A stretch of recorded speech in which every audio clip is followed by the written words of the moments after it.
Hey guys, hope you're doing well. Today I'm gonna be answering a few questions I got today. It's gonna be two questions actually, just to keep this audio as short as possible.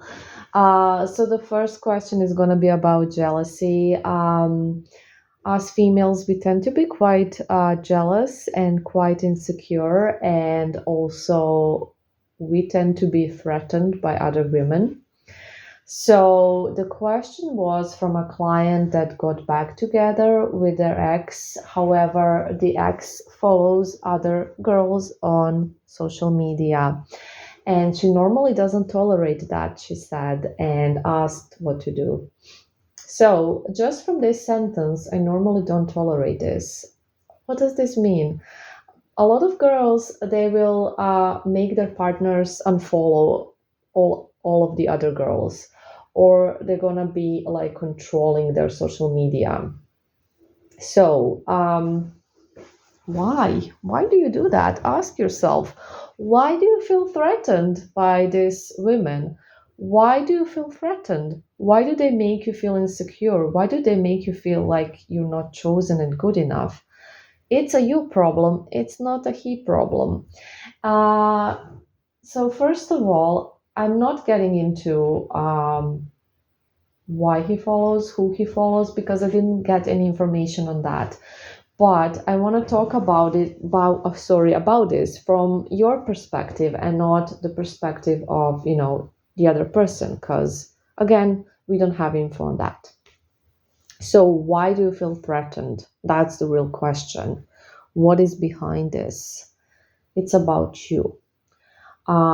Okay, and now let's just imagine if actually you got this person to delete their social media or to unfollow every other girl except you. Let me tell you something. If somebody wants to cheat on you, unfollowing every other girl is not going to stop them. Not having social media is not going to stop them. Controlling them is not going to stop them, because if somebody wants to cheat, they're going to take advantage and cheat. First possibility of cheating, they're going to do it, and it's something you can't stop or control. But hear me out. Wouldn't it be a lot better that you was with somebody you actually could trust, or if there actually was trust in your connection, then for you to not trust this person and try to control this person and stop this person from cheating? Which scenario sounds better? Yeah, the first one, right? Okay. So we want to control love. We can't. We can't. It's unpredictable. And yes, things can go wrong. And this is why we want to control it so bad, because we know we might get hurt. And we don't want that. We want to protect ourselves. But from that protection, what's gonna come? Self-sabotage. Self-sabotage is gonna come from that. So, like we said, if somebody wants to cheat, they're gonna. They're gonna. And following everyone is not gonna stop them. So that's the first thing to understand. Second thing is, relationship will not work out if there is no trust. If you don't trust your person, if you can't trust your person, you're gonna self-sabotage it. There needs to be mutual trust and understanding, and that is something that can be built if it's not yet there. But the most important thing, why girls get so jealous and so threatened by other girls, is because they are feeling insecure deep down. You know, they have a problem deep down they need to work on. And you can't go through life like this. Your person is always going to be surrounded by other girls. It's normal.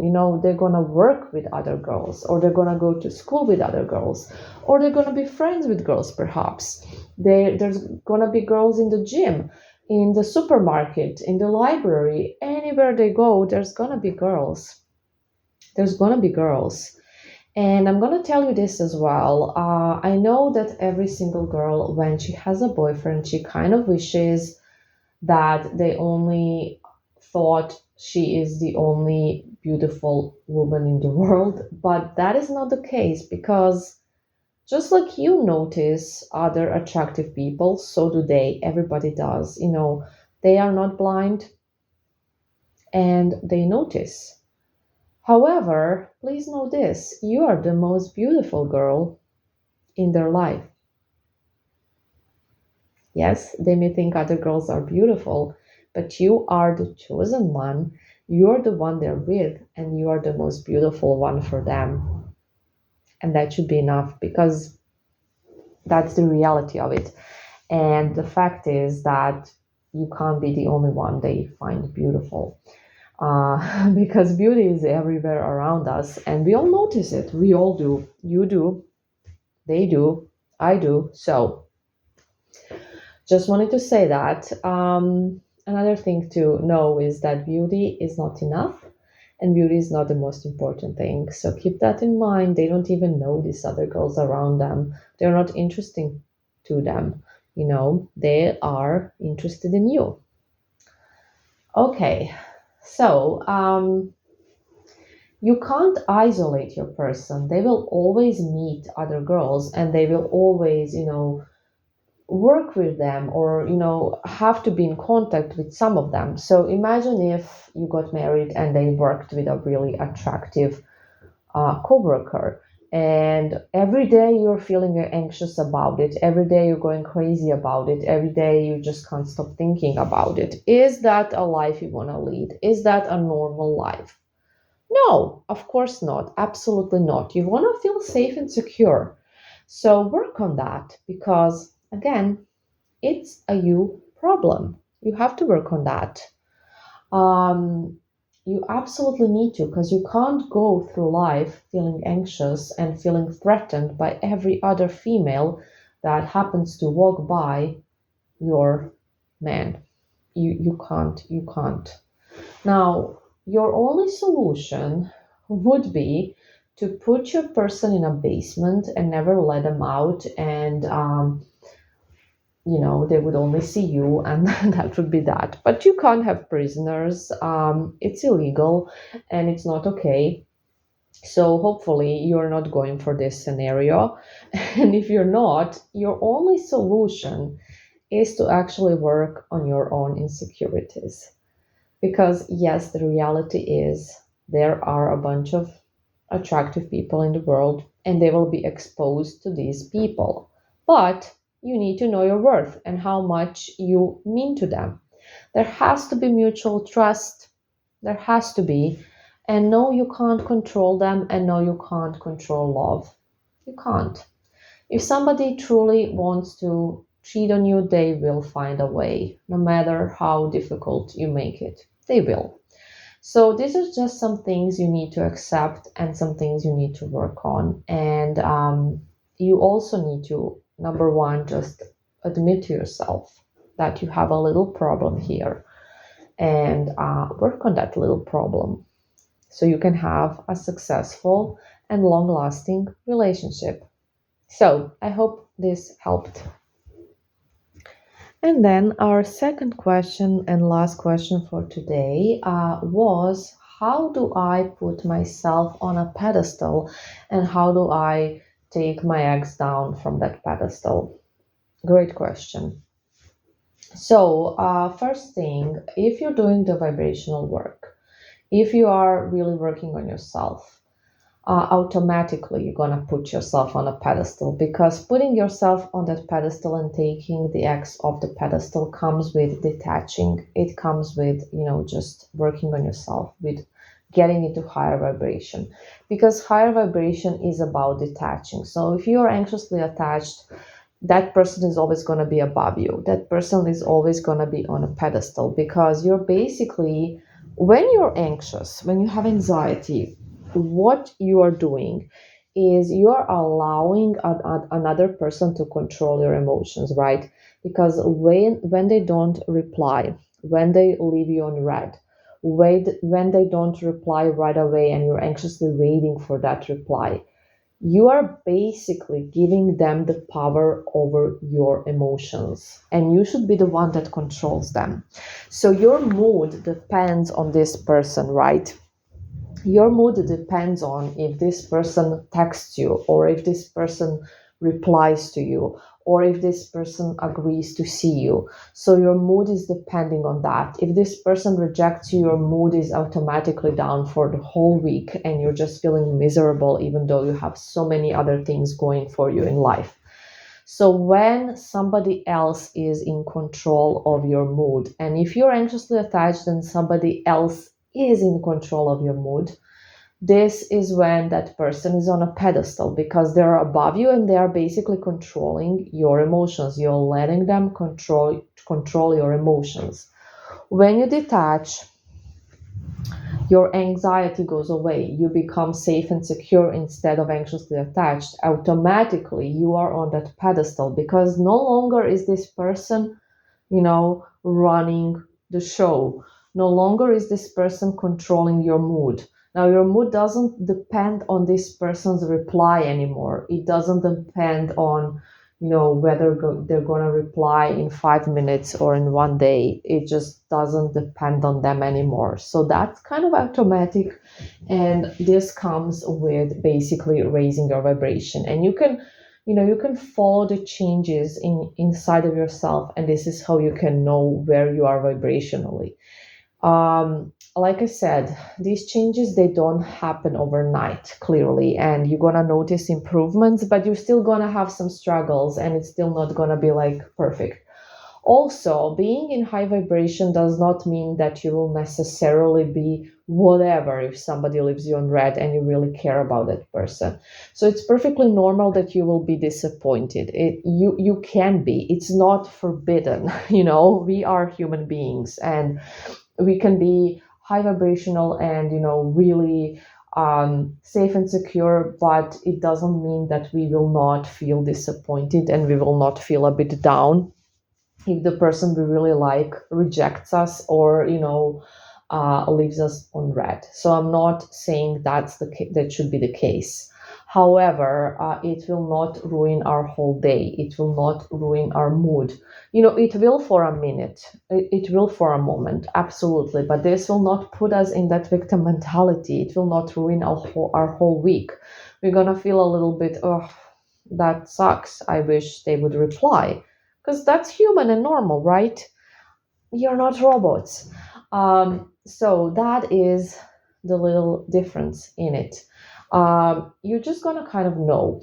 And that anxious feeling when you are waiting for a reply or hoping for a reply, that will go away. And yes, you will still sure want to get a reply. Absolutely. You're sending a text because you want to get a reply. That's normal. High vibrational people, when they send text, they also want to get replies.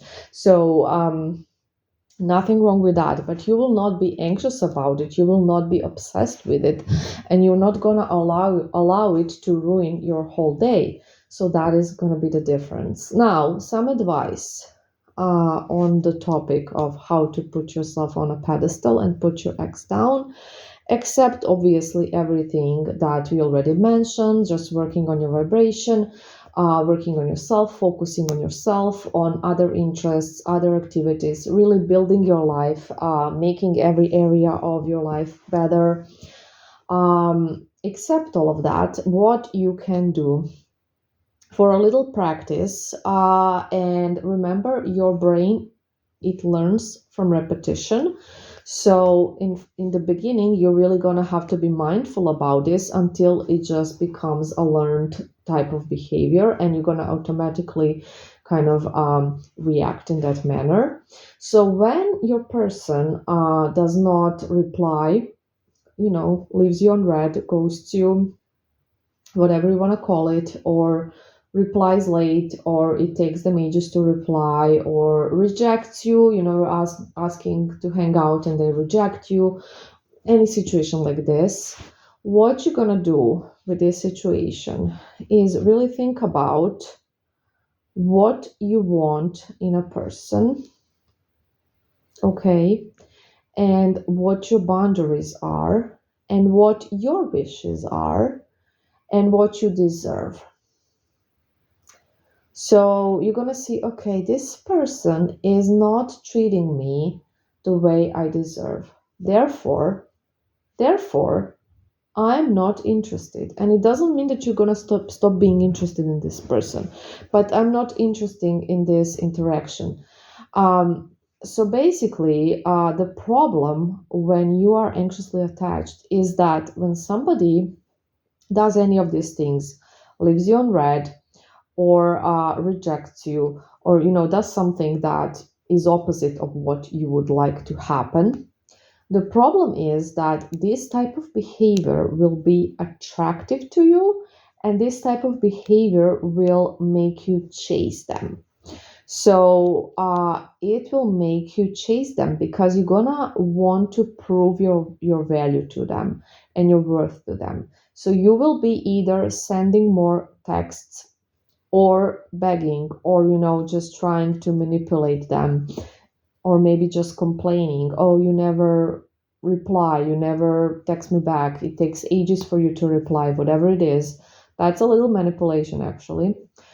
Or where was I going with this? Okay, so yeah, you're gonna be trying to prove your worth. Okay, or you're not gonna actually do any action, but in your mind you're gonna obsess over this, you're gonna overthink it, you are gonna really feel bad about them not replying, you're gonna be anxious about it, you're gonna be checking your phone, you're gonna be waiting for that reply, you're gonna need that reply. And the reason why you're gonna need all of that is because you want to prove your worth to this person. Now, when you kind of prove your worth to yourself, so have that little conversation with yourself and discuss what you deserve and what what are your needs and desires, then this type of behavior becomes unattractive. It becomes the opposite. So you won't be needy for it. It will be kind of like a turn off. So you gotta practice making it a turn off. Oh, he didn't reply anything. Well, that's a turn off because I'm only turned on by people who are really into me, and people who, reply to me as soon as possible, and people who are not dry texting. And that's what I like because I deserve a meaningful conversation. And it's interesting to me when somebody is replying something interesting and meaningful, and not just like, okay, sure, yes, no, you know what I mean, right? So that is how you're going to practice it, by really practice your own worth and what you deserve and what you value, and not being a doormat or somebody who anxiously is waiting for any type of sign or any type of text. You want what you want, right? You want a meaningful conversation. If you're not getting a meaningful conversation, that's a turn off. And you're like, okay, when this person is ready to give me what I want, that's gonna be fine. But until then, I'm not interested in talking to them because it's pointless, and I'm not gonna be chasing them, and I'm gonna do something meaningful and something that is good for me. So it's simple as that. You're going to be practicing it in the beginning, because in the beginning you are still going to be drawn to these little things that should be repulsive to you, leaving you on red, dry texting. This is something that should be a turn off and not a turn on. And at the moment, this is a turn on because you're getting so frustrated by it and obsessed with it. So think about it. It actually is meh. Why would you want to prove your worth? You don't need to, because you know your worth, and everybody can see it without you proving it, without you chasing. So I hope this was helpful. If there are any other questions, feel free to ask. Bye, guys.